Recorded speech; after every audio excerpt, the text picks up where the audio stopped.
What's up, everybody? Welcome to Fantasy Sports Now. Today, I want to talk to you guys about closers, some relief pitchers. These are guys that generally are obviously taken later in drafts. This is really league dependent, and it's one thing that I want to emphasize right off the bat. If you're in a category league, then I recommend you wait even longer on closers because saves can come up later in the year. Guys go down and just be active on the waiver wire, and you can really take advantage of that in your league.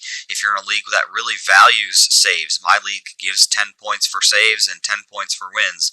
So it's quite valuable to have a half-decent closer. So you might go for somebody who's more in that elite category, but you might not want to pay for that elite guy. So you generally end up looking at the guys in that second tier or guys way at the end of the draft. So today I'm going to try to bring you enough names on both of those lists so that we can kind of cover all leagues, or at least most of the leagues here.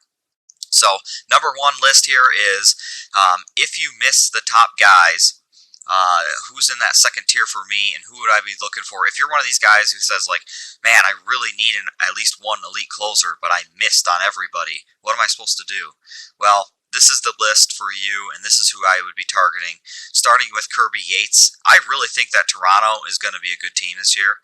Obviously, they made great improvements in the offseason. Yes, they got to play the Yankees a lot. That's not going to be great, but I believe that Kirby Yates is going to come back. I think he's going to be strong, and I think that he's going to close and save a lot of games.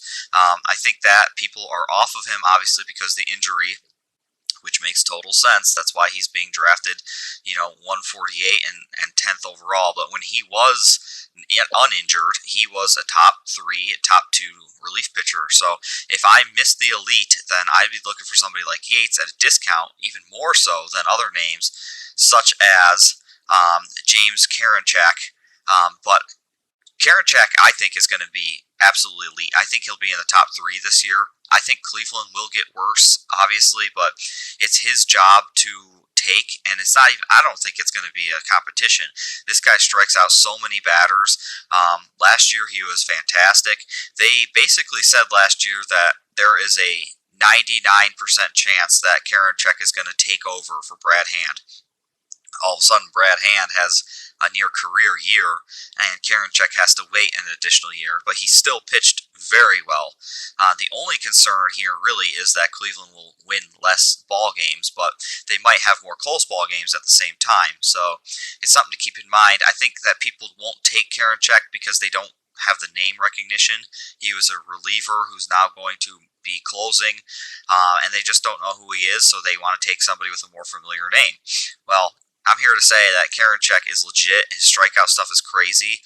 The only concern they really have is about his command, but look at last year and you can see what he does and how he is, and you'll want to take him. Iglesias, I think this is more of an obvious name. When I talk about Karinchak, I'm talking about the guy like that gray man, the guy that people don't really remember or don't really know who he is, so they avoid. They'll more likely go to a guy like Iglesias, but I honestly still think Iglesias is one of the best closers in the game, and he's improving his circumstances, I think, at least. Cincinnati was a good team, obviously. Last year they made the playoffs where LA didn't. I think they're obviously trending in 2 different directions. The Reds are not going to be very good this year, as they decided they didn't want to win anymore, so they sold ship. And LA seems to be continuously trying to get Trout into the playoffs. All of that is going to contribute to Iglesias having another good season.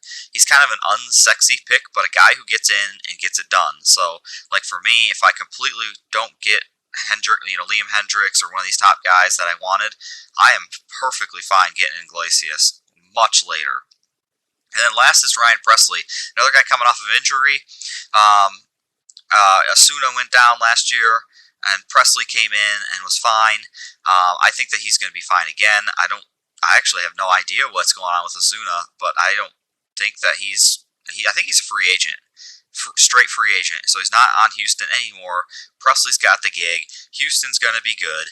It's not a sexy name, kind of like Karinchak, where they just don't remember who he is. They don't know who he is, so they think he's going to lose the job, but Pressly's good. He's a solid player. And honestly, these 4 names I would take right up next to Hendricks. Obviously, Liam Hendricks is the elite. Chapman is the elite. But if I miss on those guys and I felt I needed to have one of them, I am perfectly comfortable taking any 4 of these guys. Now, the next list I'm going to come at you, these will be guys that, I'm in a category league. I like to wait on my closers. I don't like to take them early. I maybe have a league where you don't get as many points and you just want to try to put more value in your position players than in your closers, which I totally get, and which is what I do in category leagues. I will not see any of these names on my category leagues because I don't want them, because it's taking capital away from a more important position, because a save is worth just as much as a run, in a category league. So these are guys that I would target more prominently in category leagues. Giovanni Gallegos.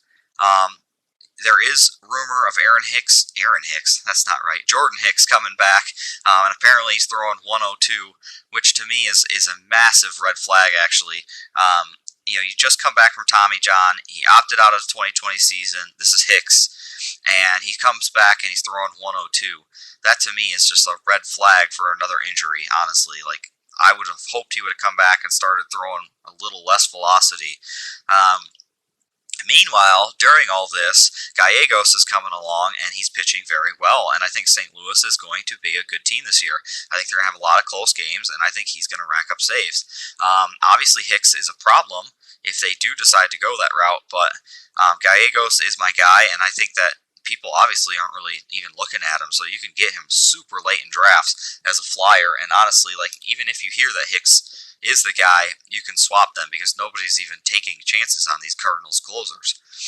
Next is Colome. He's kind of like, okay, so in Detroit we had Todd Jones, if any of you guys remember him.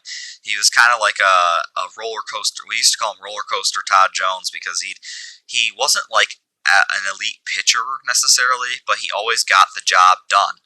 And that is exactly how I view Colome, but I see him as being an actual better pitcher than Todd Jones was.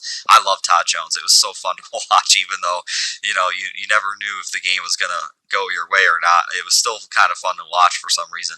But I see him coming in to Minnesota and just taking over the closer's job and keeping it. I mean, that's a good gig to have. They're going to probably win 90 games. That's more than most of these other teams, and getting him this late in the draft, it's kind of like a nice best kept secret, that nobody's really thinking about, because Minnesota will win games and he's going to be the closer there. Matt Barnes, another one late in the drafts. As of now, he's still Boston's closer.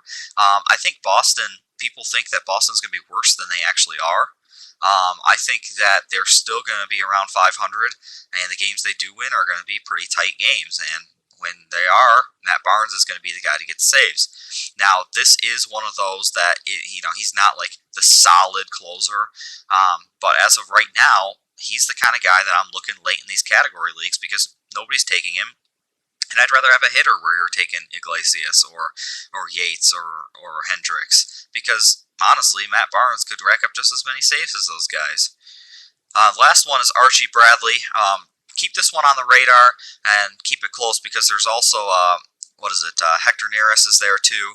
I think as of now, everything that I've read is leaning towards Archie Bradley coming in and taking that closer spot, and which, if he does, we have another situation where we have a good Phillies team. They're going to be in it. They are in a really tough division, and they're going to have a lot of close games. They're going to be right around or above 500, playoff-style team that's going to be, competing till the end. And I don't know why you wouldn't want the closer on that team, and most likely it's going to be Bradley. The reason he's getting taken so late is because we have Hector Neris, and people aren't 100% sure who's going to close. But at this point in the draft, if you need saves, take at least one of them. I would be taking Bradley because I think that he's better, and I think that he's more of a vet, and I think that they are going to lean on a veteran in that position. So this is my list again, guys, of guys that if I'm in a category league or if I'm almost punting saves in a way, these are my targets, because I think that they'll not only rack up saves, but even if they don't and they lose their job, I can just pick up their replacement and it's not going to cost me anything. Just be active on the wire. These are the active on the wire guys, and these are the guys that can win your leagues because nobody else is taking them. So you should be the one to take him. All right, guys. If you like what you saw, give me a sub. Check out the channel. Appreciate y'all.